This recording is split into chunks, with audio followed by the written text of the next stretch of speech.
Good day, Descending. Right now, we are here of one of the opening ribbon cutting and the official launch of Search here in the province of Bulacan, specifically on the city of Malolos. And with us, it's an honor to have the CEO of Search all over the city, no other than Miss Grace Locsin. Yes, Ma'am Grace, can you share us about your inspiration? Because from Mindanao, you're here now on the Imperial Manila for this very trending enterprise, especially after the pandemic.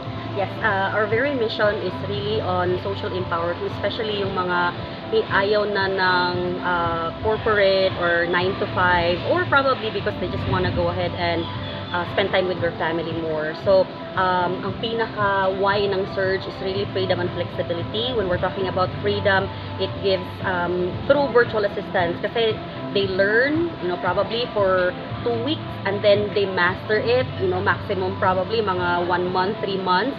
And then, there's a potential na makakuha sila ng clients. And then, yung payment doon is in dollars. So, malaki yung kitaan afterwards. It's not overnight. However, if you really give your best in learning the skill, you will experience freedom and flexibility. Sa freedom na part, there is like, financial freedom.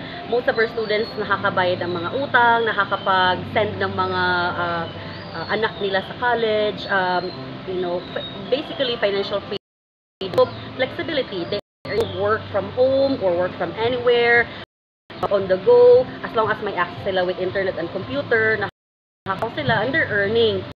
Yun yung parang very why namin. That's why we are very motivated in bringing this to every locality. Kasi others just really need that hope, that freedom and flexibility na set up. Even if they're going through college, or if they are probably work from home mom, corporate na worker, and then they need a side hustle. All they need to do is learn a skill, develop competencies, and then afterwards pwedeng mag-trabaho na as a virtual assistant. To enlighten our viewer, ito po ay walang age limit? Walang age limit. Just last week in Davao, we have, I think, more than 10 na mga senior citizens. They are 50 years old, 60 years old, and nandun sila. Actually, yung iba sa kanila elders sa church, yung iba sa kanila nag-retire na, and then they wanted na, of course, mayroon pa silang value. At the same time, they're pursuing something.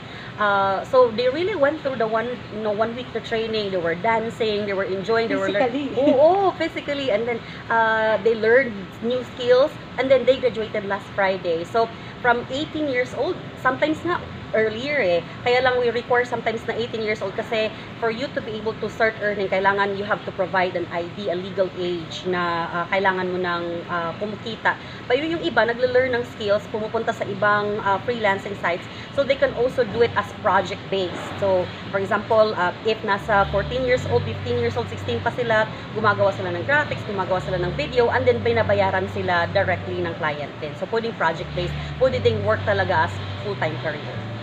Ma'am Grace, I was so amazed with this. You're one of the testimonial.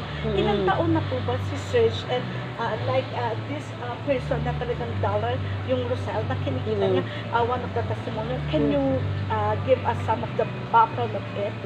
So we have been here since 2016. I am a teacher by profession. I'm finishing my doctorate in education. Pero, and then I also started like an outsourcing company, parang PPO siya. Pero when I got pregnant to twins, feeling ko, I wanna be able to be there for my family, for my kids. So, yung na-learn namin na skill from that outsourcing, that was a basis or basics para na I created a curriculum kung paano din yung ibang tao makakapagtrabaho. And then like for example for Rosel, OFW siya, and then I think she got pregnant, and then she wanted to go home and build a family. So on her way here, she took our course, and then hindi pa siya nakarating dito, or right when she landed here, nakatrabaho agad siya. Until now, she's still working.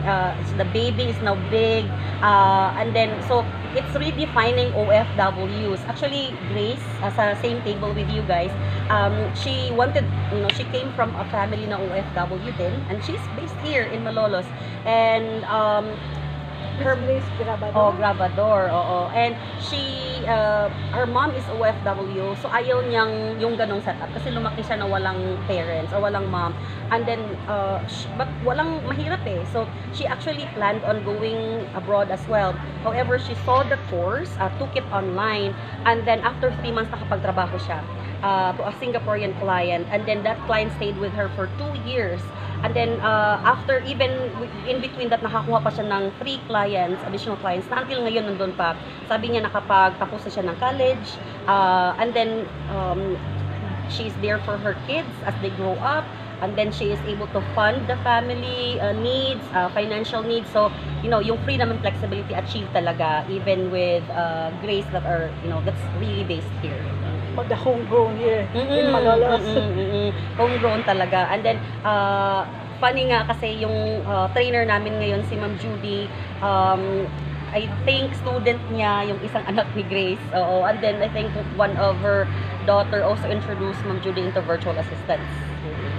Lastly po, your message and to invite especially not only the Bulacanos but all over who are to have the hope for this new opportunity of search for virtual assistants. Thank you very much. If ever you want freedom and flexibility, may it be full-time or part-time, please go ahead and visit us. If you are in Malolos, Bulacan, this is our training center. Or if you're, you know, somewhere around the world, we also offer this online.